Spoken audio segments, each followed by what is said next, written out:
Bing, bing, bing, bing, bing. Hello. Bing, bing, bing, bing. I don't know what this. I was singing this. I'm humming to myself as I review the Chair Company. What is the Chair Company, you may ask, if you don't know? Uh, it is a television show that just finished airing about a week ago on HBO Max. It is created by Tim Robinson of I Think You Should Leave fame, and if you don't know what that is, you probably know the 55 burgers, 55 fries, 55 milkshakes clip, or various other meme clips from that show. Essentially, it's a wacky sketch comedy show with a very specific style of humor. Uh, but I never had a reason to review that. I'm like, oh, it's a funny comedy show, but it's like, what can I say about a wacky madcap comedy show? It's not really. I review things with a plot. So this time, with the Chair Company, the fact that I'm reviewing this means Tim Robinson gave us a plot. So what is this show about? Tim Robinson plays a I don't even know what his job title is. He works a corporate job like designing malls, and it's not really about that. It's just like he works a boring office job, and he begins to dive into a conspiracy involving a chair company. I don't even I It's hard because I don't want to spoil it exactly, and I mean I probably will talk spoilers later in the video, but I don't want to like spoil what the premise even is because like all I'm saying is just watch the first episode, turn this if you trust my recommendations on media at all, turn this video off right now. Go watch the first episode and come back. Or don't come back, but also please come back so I can have more views. But regardless, yeah, go watch the first episode. It's one of the best, cleanest, most immediately grabbing television pilots I've ever seen. It's like if you like Tim Robinson and you like that wacky humor, it's got all of that, but amidst it is like this genuinely intriguing plot about like the main character. He's almost like Walter White in the first like few episodes of Breaking Bad. Walter White when he's not Heisenberg in the early seasons and he's just kind of like a midlife crisis having loser. Like imagine that character but way more neurotic. He's a Tim Robinson character. Um and just like going down this rabbit hole about the most mundane things. But like it's genuinely so interesting. It's hard to even like talk about this show exactly because what makes it so interesting is just like the it's it's not things I can dive into and be like exactly why this is so good, the best show of the year. It's little things. It's the way that like comedic details are used to like Tim Robinson is so good at and his co-writers Zach Kanan are so good at long form storytelling. I had no idea they had this in them. Like, a good pilot is one thing, but as you watch the rest of the season and eventually there's going to be a season 2 as well, you realize just how good these guys are at telling like a a long form story, like and weaving their style of comedy into it because it does feel like just like I Think You Should Leave comedy. You've got wacky characters. Sometimes Tim's the wacky character. Sometimes someone else comes in and is more wacky than him. It's all like awkward coworker conversations, awkward family relationship tension, and it shifts from comedy to drama, from tension to laughing so effortlessly. So effortlessly that it's like kind of shocking. I don't know. you kind of don't think that people can do that. Like, especially like sketch comedy writers, like sketch comedy kind of situational things. I've never seen like a sketch comedian transfer their style and like their sketches essentially so effortlessly into a long-term plot-based television show. Because this conspiracy thing, I mean, it kind of hinges, if the weird comedy moments feel like a series of disconnected sketches, then the whole conspiracy angle that the show is going for falls completely flat. But they don't. Everything feels connected, and it's great because the nature, like, how weird everything is, how weird, like, his weird comedy, the insane characters, the madcap antics, it actually adds an additional layer to the conspiracy thinking, because every time some weird new detail is revealed, you have no idea whether that, like, usually with a conspiracy, everything is connected type mystery story, you know that every detail will matter to the mystery. Here, there's an additional layer of, does this detail matter to the mystery, or is it just some funny shit they came up with?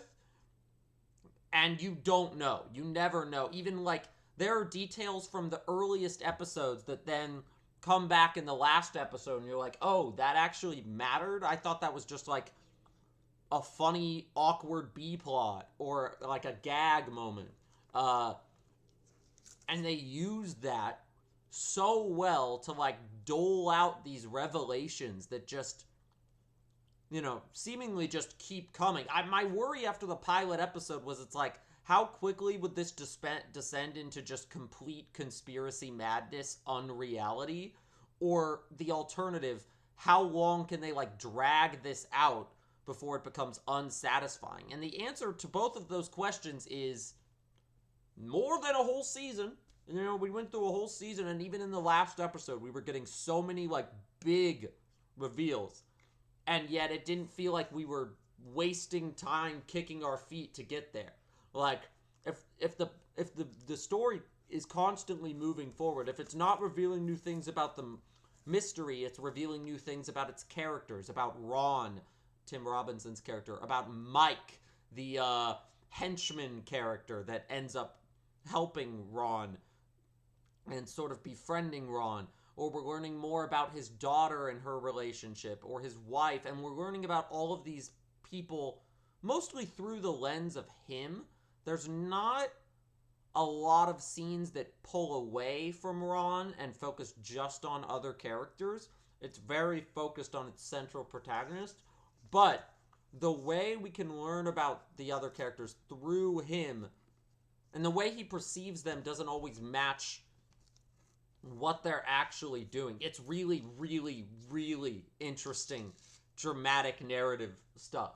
And it only gets more interesting in the last couple of episodes. Like, that's why I'd say this is the best show I've watched this year. There were other shows I was more excited for, other shows I was expecting bigger things from, and they kind of dropped the ball a little bit towards the end. Peacemaker.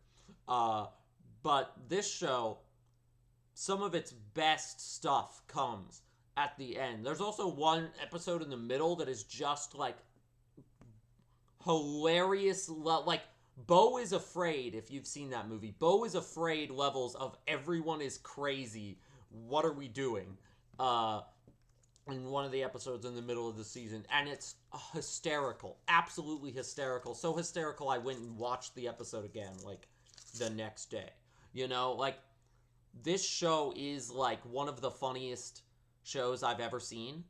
And it also has amazing plotting on top of all of that. I'm so excited for a season 2. And, like, some of those reveals, I'll go into spoilers we're going to do a little bit of spoilers right now, just to make this video a little longer. The reveal in the last episode about Mike, the fact that, like, the family that, so early in that episode 4 where everything's crazy and they go to the Coke bar, it's kind of, you start to sympathize with Mike. You start to understand his plight, his strained relationship with his family, you're like, okay, so this guy's like a crazy weirdo, but here's this hint of humanity. Which leads to the amazing punchline at the end of the episode where he's watching A Christmas Carol, a thing that, very much thematically resonated with him, and then it's revealed that he's watching a porno version of A Christmas Carol, and the final shot is like porno shit. It's so funny, dude. And like all of the like jokes like that are the perfect example where it's like the payoff of that joke is as funny as it is because we've taken the time to set up this narrative and set up that this character watching A Christmas Carol is not some random character. Not some random detail. This character watching A Christmas Carol is like central to his arc for the season and like thematically resonates like with him and what he's doing. And then in that last episode, the reveal that these people he calls his family are not actually his family, and he's kind of like he's actually just a weirdo, like kind of harassing them. Like suddenly your worldview on Mike is shifted all over again. It sucks because I liked Mike, but now I'm like, okay, so he's gonna be he's dangerous. Like there's constant reveals like that of this like this thing is not, and it plays into one of Tim Robinson's strengths that I always thought, and one of the biggest things I like about I Think You Should Leave is that just within those sketches, I could never predict where they were going. A lot of comedy, you could kind of predict where it's going. That doesn't make it not funny, but something that's so special and funny about Tim Robinson's comedy is I genuinely find it really, like, he almost always finds ways to surprise me. If I think he's going to be the crazy one in a scenario, or this thing's going to happen to him as a result of someone else being crazy, it's like it's never, there's always a curveball. And that translates over so well into this kind of mystery conspiracy show plotline, where nothing is ever what you can expect it to be. The reveal is always something different than I expect. The conclusion is always different than I expected it to be. I could never predict. I'd make some predictions of like next week I think this is going to happen, and maybe 10% of that would happen. Even with the little promos that HBO will play at the end of the episode that'll give you a little tease of what's going to be in the next episode, it's still just so unpredictable in ways that don't feel like a rug pull, Like, you can do that in a sketch comedy, but you do that too much in a scripted show, and it's like, all right, where's the believability line? We have not yet crossed the believability line. This world is wacky and insane. In the last episode, there's a reveal from a character that another character apparently has psychic powers, and the response to that on my end was, and it's revealed in such a way that it's revealed by an unreliable narrator, essentially, like a character who gives an unreliable account of a thing that happened. And my reaction is like, well, I don't think she actually has psychic powers, but maybe she does. Like, it's not out of the realm of possibility, because this is such a weird and strange world that there's not a lot that is genuinely unbelievable, but also they know just when to, like, pull back on the insanity and embrace the awkward mundanity in order to keep it from just flying into madness land all the time. Like,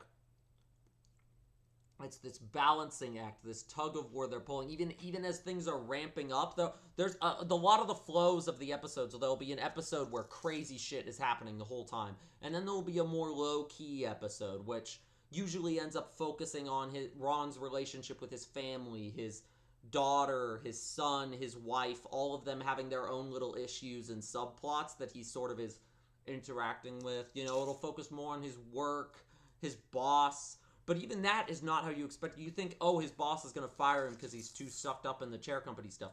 No, his boss is actually kind of crazier than him, and then by the last episode, there's a full reveal that his boss is tied into all this conspiracy stuff.